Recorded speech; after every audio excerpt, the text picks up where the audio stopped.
नमस्कार मित्रांनो, शेतकरी ब्लॉगमध्ये आपलं स्वागत आहे मित्रांनो. तर तिकडे पलीकडे आपला भुईमुग आहे, हा इकडे उडीद आहे मित्रांनो. तर आपण हळूहळू आपल्या बैल दुसरे डोंगर दिसते तिकडं झाड आहे, तिकडे गेलेले आपले बैल कोळपणीसाठी, म्हणजे आपले बैल गेलेले कोळपणीसाठी. तर मित्रांनो, आपण पण इथं किरकोळ काम होतं आपल्या, ते किरकोळ काम करून एवढं भुईमुग आणि उडीद हे आपला हात कोळप आहे मित्रांनो.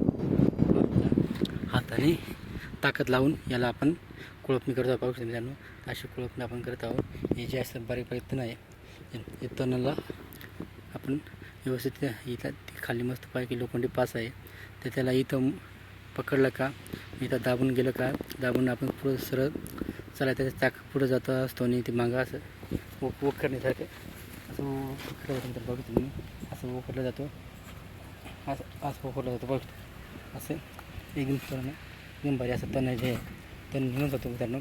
हा एक छोटासा म्हणजे कोळपणी यंत्र आहे मित्रांनो. तर आपण जेवढे ताकद लावतो तेवढं ते जास्त जमिनीमध्ये खोललं जातं आणि जे काही तण असेल ते एकदम भारी निघून जातो आणि असं ऊन पडल्यावर सगळं तो सुकून जातो मित्रांनो. तर हा उडीद आहे मित्रांनो, पाहू शकतो तुम्ही, असं उडीद पीक आहे, त्याला आपण कोळपणी करून देतो आहे.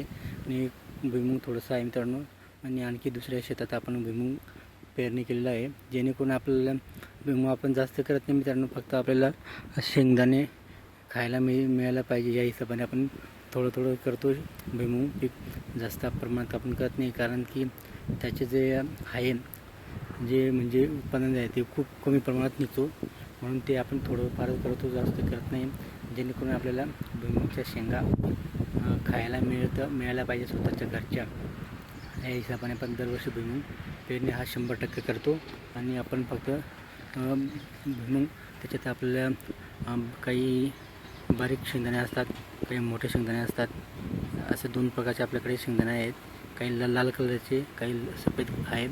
अशा पद्धतीने आपले भुईमुग उडीद पीक पासून आपण जोरदार पाऊस झालेला आहे मित्रांनो.